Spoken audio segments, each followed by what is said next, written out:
لوگوں کی لاشیں، ان کی ہڈیاں جل کر راکھ ہو گئیں۔ ان خاندانوں سے معافی مانگنی، جو حکومت اور انتظامیہ کا کام تھا وہ ہم نے نہیں کیا، غلطی انتظامیہ کی ہے۔ ان لوگوں کو فی الفور گرفتار کیا جائے جو اس وقت اس گل پلازا کے اطراف میں اور اس علاقے میں ڈیوٹی پر تھے۔ پی ٹی آئی کے ایم پی اے کو یہ شرم نہ آئی کہ میں جا کے تعزیت کر لوں۔ آج میں دہلی کالونی ایسے گھر پر آیا ہوں جہاں ایک ہی گھر کے، ایک ہی خاندان کے 6 افراد سانحہ گل پلازا میں جھلس کر، جل کر شہید ہو گئے۔ الفاظ تو نہیں ہیں کہ فیملی کے ساتھ کن الفاظوں سے اور کن باتوں سے ان کو صبر دلایا جائے۔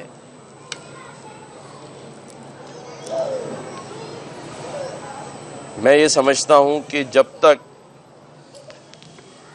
اس سانحے کی جوڈیشل انکوائری سے انصاف نہیں ملتا، جب تک ان خاندانوں کو صبر نہیں آئے گا، کیونکہ سبھی جاننا چاہتے ہیں کہ ذمہ دار کون ہے۔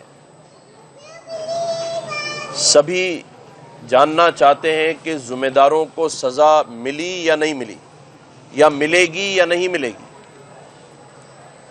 یا اور بہت سارے سانحوں کی طرح اس سانحے کے بھی ذمہ داروں کو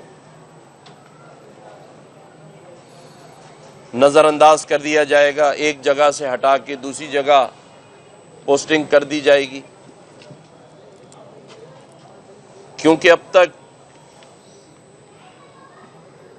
12 دن سے زائد واقعے کو ہو گئے ہیں۔ ہونا تو یہ چاہیے تھا کہ پنجاب کی طرح اگر ایک ماں اور بیٹی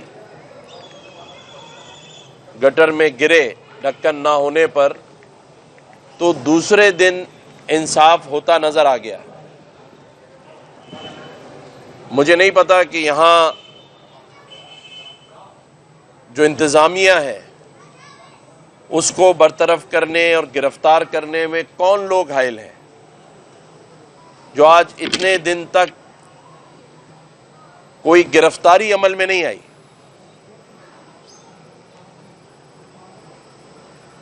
شکر ہے کہ شہریوں کی ڈیمانڈ پر سیاسی جماعت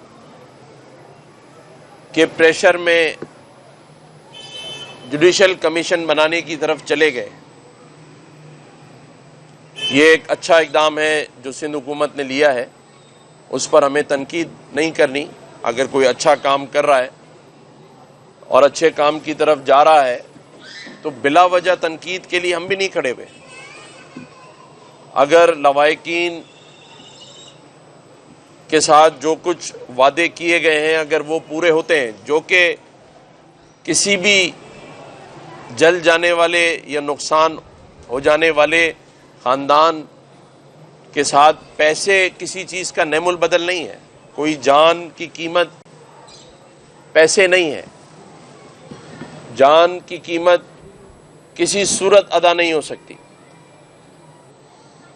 اس کے لیے تو ہمیں اللہ کے حضور اور ان خاندانوں سے معافی مانگنی ہے کہ جو غلطیاں سرزد ہو گئیں، کوتاہیاں ہو گئی ہیں، اس پہ ہم سب ان سے معافی مانگیں آ کے، کہ جو حکومت اور انتظامیہ کا کام تھا وہ ہم نے نہیں کیا۔ اس پر سوال جواب نہیں ہونے چاہیے، اس پر کوئی ایکسپلینیشن نہیں ہے۔ یہ تو اللہ دیکھ رہا ہے اور لوگوں نے بھی دیکھا کہ یہ آگ کس طرح پھیلتی چلی گئی، لوگ جلتے چلے گئے، اور پھر ایک ایسا وقت آیا کہ یہ ایک بھٹی بن گئی جس میں لوگوں کی لاشیں اور پھر ان کی ہڈیاں جل کر راکھ ہو گئیں، اور ہم ایک پانی کا پائپ لیے کھڑے تھے۔ یہ سوال جوڈیشل کمیشن میں آئے گا میں یہ نہیں کہتا کہ غلطی میئر صاحب کی ہے یا سی ایم صاحب کی ہے، غلطی انتظامیہ کی ہے، یہ سمجھنے کی ضرورت ہے، اور ان لوگوں کو فی الفور گرفتار کیا جائے جو اس وقت اس گل پلازا کے اطراف میں اور اس علاقے میں ڈیوٹی پر تھے۔ اگر آپ پہلے دن گرفتار کر لیتے تو شاید اتنا بڑا ہنگامہ سوشل میڈیا اور میڈیا پر نہ ہوتا۔